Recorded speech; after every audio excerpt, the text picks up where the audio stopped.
আসসালামু আলাইকুম। তো আপনারা যারা সমাজসেবা অধিদপ্তরে চাকরি করতে ইচ্ছুক এবং যারা আবেদন করবেন তাদের জন্য আজকের ভিডিওটা অবশ্যই জরুরি।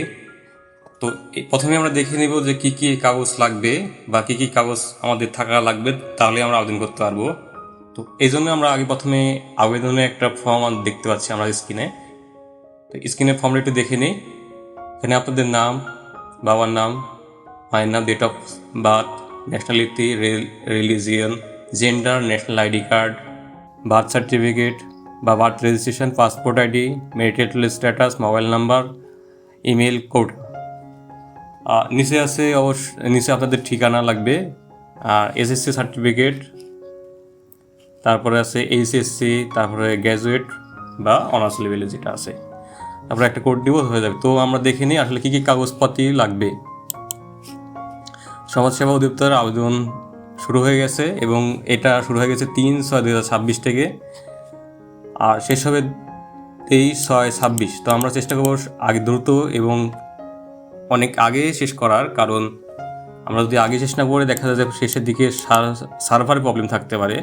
তো এই জন্য আমরা চেষ্টা করব খুব আগে শেষ করার। এটাতে আবেদন করার জন্য আমাদের বয়স সীমা লাগবে 18 থেকে 32-এর মধ্যে।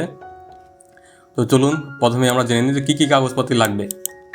1 নম্বর লাগবে এসএসসি সার্টিফিকেট বা মার্কশিট। তো এটার জন্য যারা অফিস সহায়কে আবেদন করবেন এটা লাগবে। যারা অফিস সহায়কে আবেদন করবেন তাদের অবশ্যই এসএসসি সার্টিফিকেট লাগবে। আর যারা ইউনিয়ন সমাজকর্মী পদে আবেদন করবেন তাদের জন্য এসএসসি প্লাস এইচএসসি মার্কশিট বা সার্টিফিকেট দুটো লাগবে। আর যারা উচ্চতর পড়ালেখা করে ফেলেছেন ইতিমধ্যে, তাদের জন্য অনার্স বা ডিগ্রি আছে, তারা অবশ্যই এটা পূরণ করার চেষ্টা করবেন। না থাকলে সমস্যা নেই, শুধু এটুকু দিয়ে কাজ চালানো যাবে। 3 নম্বর লাগবে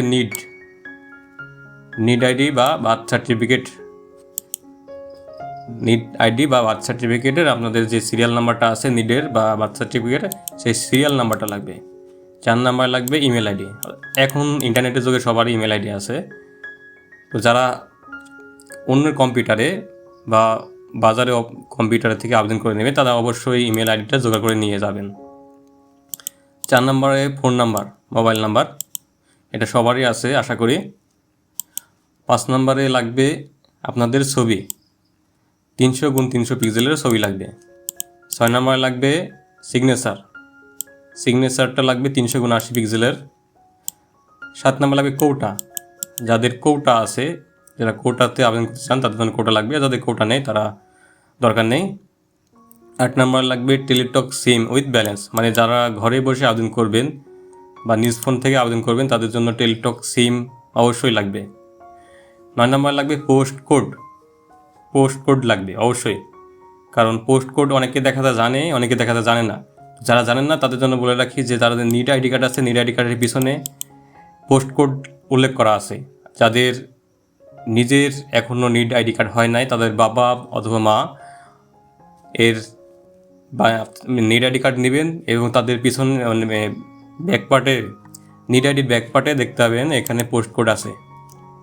তো আজকে আরেকটা কথা বলে নিই। তো এই যে SMS-টা দেখতে পাচ্ছেন আপনাদের 16222 এই নাম্বারে টেলিটক সিম থেকে আবেদন পাঠাতে হবে। DSS লিখবেন, লিখে আপনাদের যে আবেদন করার পরে যে ইউজার আইডি দিবে সেই ইউজার আইডিটা লিখবেন, লিখে সেন্ড করে দেবেন। পরের যে ফিরতি SMS আসবে, ফিরতি SMS-এ আবার লিখবেন DSS স্পেস দিবেন, দিয়ে লিখবেন ইয়েস, লিখে আপনাদের যে 6 ডিজিটের পিনটা আসবে ফিরতি SMS-এ সেই পিনটা বসিয়ে দিবেন। তাহলে আপনাদের আবেদনটা কমপ্লিট হয়ে যাবে। তো ভিডিওটা শেষ পর্যন্ত দেখার জন্য আপনাদের সবাইকে ধন্যবাদ। আসসালামু আলাইকুম।